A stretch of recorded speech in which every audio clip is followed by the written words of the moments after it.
connecting.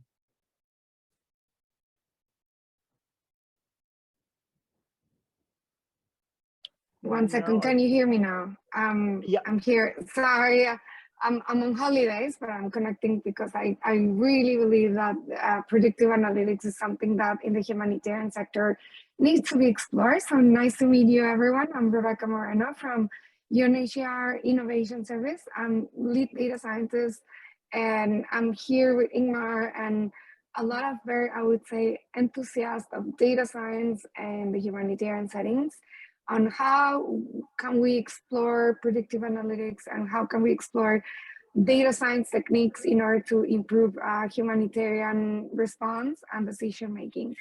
And one of the things that on how we created this initiative was about on what can we merge what I would say academic research, a lot of other people that are exploring research-centered and human-centered design approaches to humanitarian response. And this is how we ended up with this very, very cool initiative that we're also presenting. We are one, I would say, the pioneers of predictive analytics in the humanitarian sector. We created Project Jetson. For those who are familiar with Project Jetson, we created this project in 2017 as a response to Somalia. Somalia was in, thank you so much, Igmar, for sharing the project. Somalia was in still is in certain cycles of drought, and humanitarians are, I would say, forcibly displaced, especially internally displaced people and refugees are affected by climate anomalies.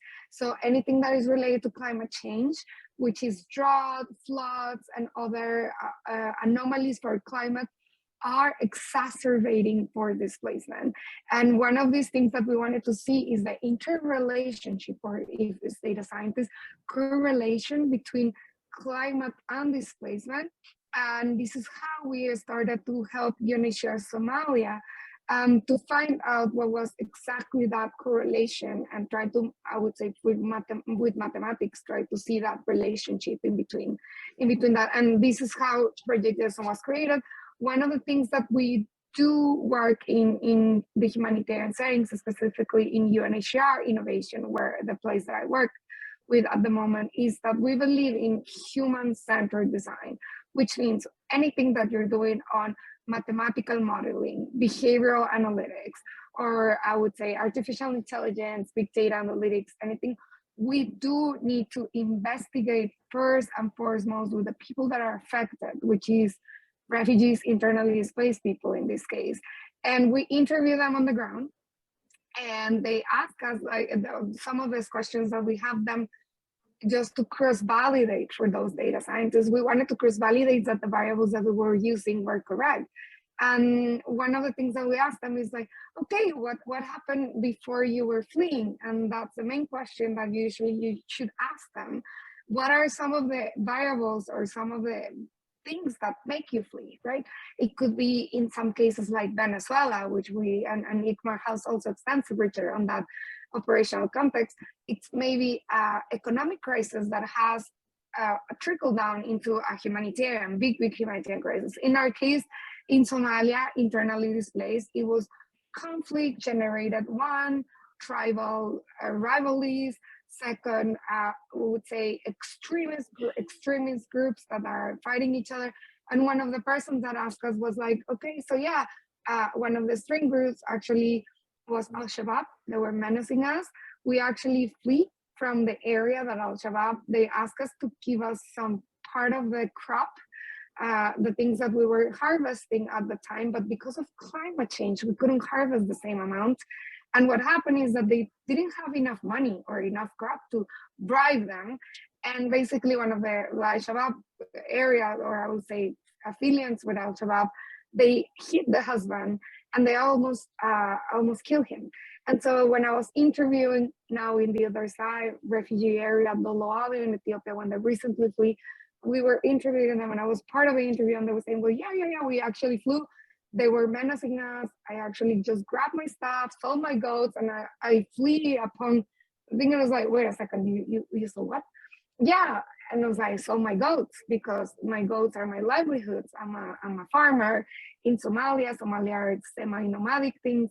And what happened is that usually they, whenever you have a proxy variable, and this is whenever in data science is so important that you analyze some of the variables that are proxy to your operational context. It's super important that you analyze these variables as a data scientist, someone that is studying behavioral analytics, or someone that is studying computer science. It's not only the variables that you see or the variables that you think, it's also what they actually are fleeing from. And so in this case, they're fleeing conflict, they're fleeing drought.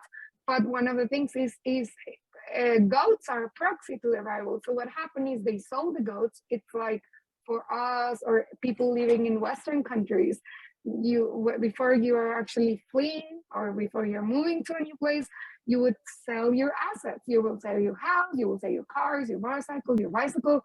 You cash out, you keep that money, and then whenever you move to a new place, you put that money in the bank, right? That's what we do. And so they were doing the same, but bicycles and cars and houses are goats. The whole market price was going down, and you could see clearly on the market price of the goats going down for a lot of years, and that was a proxy to displacement. So I think one of the things that we would encourage you to research on this initiative is try to find what the equivalents of goats are. So what are your goats? What are the things that maybe are not causes of displacement, but could be a proxy to displacement? But if you're researching displacement or you're researching hate speech, what are some of these causes that people are leaving or fleeing from or actually afraid of?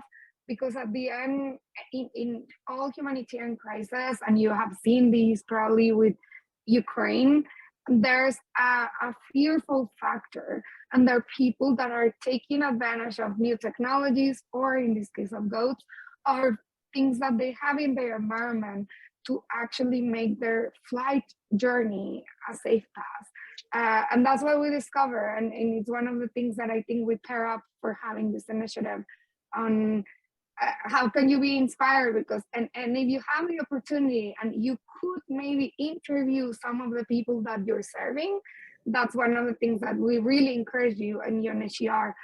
If you're working with refugees, if you're working with internally displaced people, if you're working with other people that are affected by humanitarian crisis, interview them. Like that's the first thing that I think it will be a lesson learned for a lot of people that are working on computational social science. I don't know. Igmar, are you there? Yeah, I'm here. Yeah.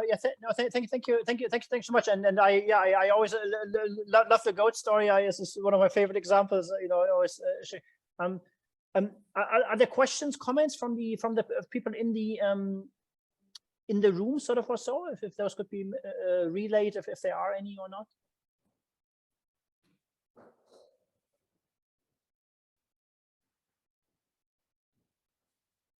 Okay, I assume not. I don't hear any.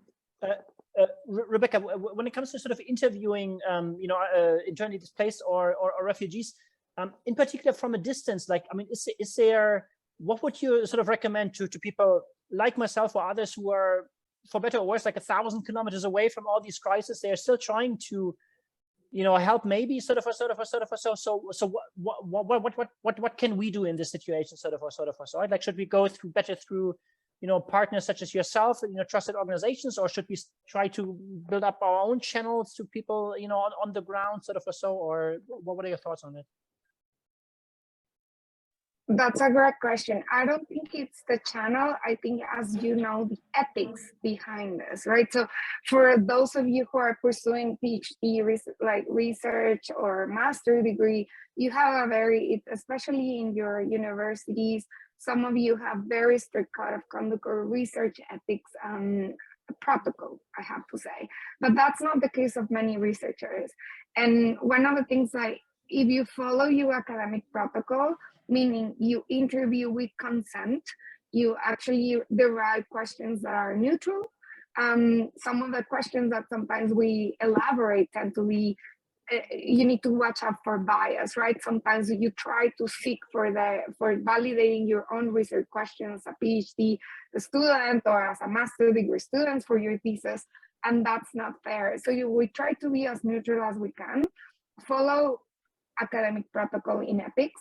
If your university doesn't have a strict academic protocol, then the only thing that you will need to know is you always ask for consent. You elaborate a questionnaire that is neutral, that is not biased to the people. And then, yes, if you have the opportunity to do your interviews yourself, that's okay. I think for some of people, maybe it's easier to pair up with a humanitarian organization. It could be an UN, NGO, that is actually on the ground. Why? Because some of these persons, what we call persons of concern, IDPs, refugees, people that are living in refugee-like situations, they're very sick and tired of humanitarian asking them the same questions over and over and over again. This is like humanitarian survey fatigue is called, because they ask them the same: what's your name, what's your nationality, where are you coming from, what was the city that you were in, why did you flee here? Those are questions that are very used to it because they're in a particular situation. And I think it's fair to them not to repeat this question. So that's why sometimes pairing up with someone that is on the ground, NGO, no governmental organization, an international governmental organization like the UN or others, is good to pair up. But sometimes you actually are working in a place that there's, I would say, non-charted territory. So it's good for you to follow up normal academic ethics-based questionnaires and your ethics protocol. If you don't know, then reach out to one of your professors to say, I really want to research this area. For example, I don't know, if you're in Paris, you're working with urban refugees, and maybe you're not nearby any one of the NGOs that are working with them. Maybe there's a lot in Calema, there's many, but then you can just follow your protocol. I don't think it matters where you're with. It's easier, obviously, to go with an NGO that is already working them because people trust these organizations. But if you're still doing it, as long as you stick to your ethics protocol and you always ask for the consent to share information, to actually aggregate that information that they're giving you on confidence, I think that's okay. But I really would encourage you to do it first and foremost. It's not enough to just have your hypothesis here and your variables that you're working with to do a model if you don't cross-validate that with the people that you're serving or the people that you're building a model for. Great, thanks. Lisa, you have your hand up?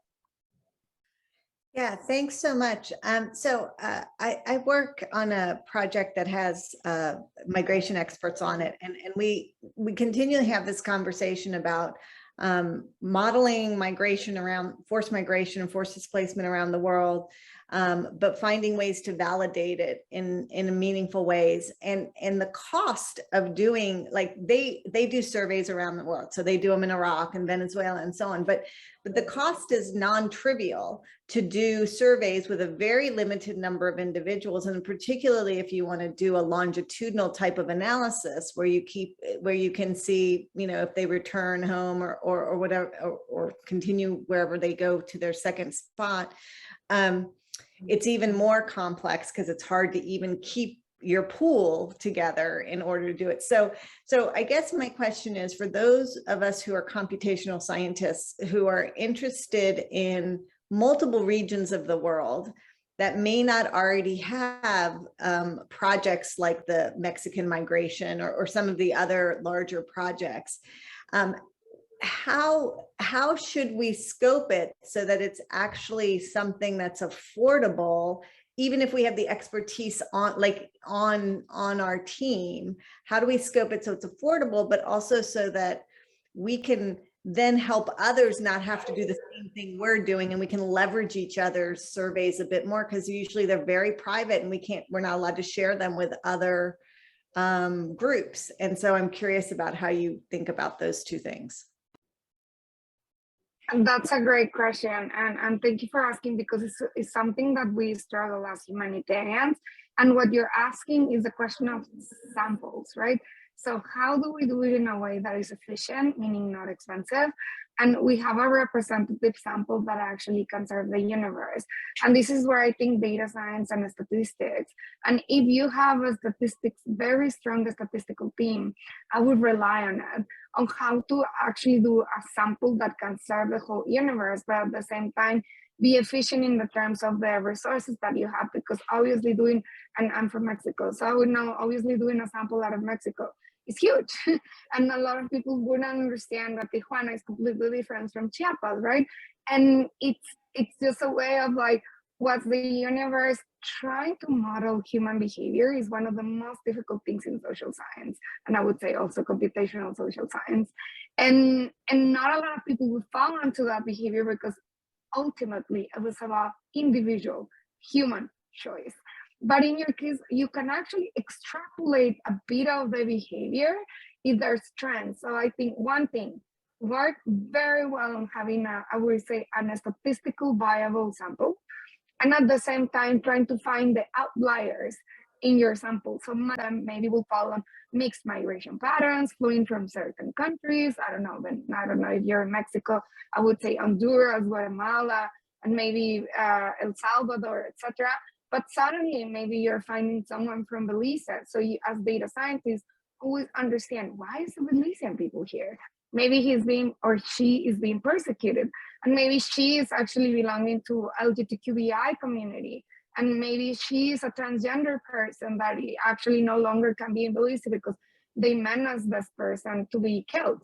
And so now it's fleeing among the Salvadorians, Hondurans, and Nicaraguans that are actually fleeing for the normal, I would say, maras, or the normal violence that is relating to the region. But that particular outlier, the Belizean LGBTQI, you understand the samples, you do samplify a statistical exercise, and at the same time, if you find an outlier, I would say investigate further on those outliers, because those outliers are probably a universe by themselves, but you only can find one or two of them in the whole statistical sample.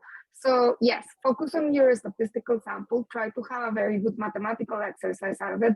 I know in some settings it's so difficult because you don't have even humanitarian access to it. It's a war-torn country, maybe like the times of Ukraine, maybe, but there's other organizations that can help you out. And you can, I think you can always partner. And this is what the beauty of those academic researchers are working. If you're saying, I'm in an organization that I have all these statistical skills, but maybe I don't have access, what we call humanitarian access. This is when you offer your service to humanitarian organizations that for sure, we don't have those skills. We don't have a statistical people. We don't have anyone who's working on data science. They have like business as usual, psychosocial support, protection, that's what we call it, maybe shelter building, things like architects, etc. And you offer them as like, actually, we can actually help you on finding out who is behind it. It's very difficult, and sometimes I would say unethical not to do it, and difficult to do a sample that is actually truly representative. But if only we learn about statistics, that you actually can do it with the proper methods, right? So as people do census, of course, it's better to sample the universe, but it's so expensive, and in some cases it's impossible. But try to rely on your statistical method to grab that, I would say, more accurate sample. And whenever you have an outlier, observe the outlier and grab a narrative or a story behind that outlier, because sometimes they're actually a universe by itself.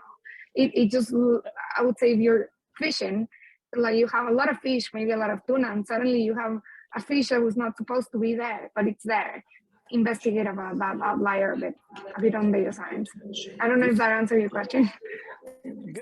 Great, yeah. Sorry to cut you off, but unfortunately we're now just out of time. So thank you again, Rebeca, for joining during your holidays. Also, thanks to the others. I know some of them were also joining during their holidays. So yes, so that wraps up our 2 sessions on 4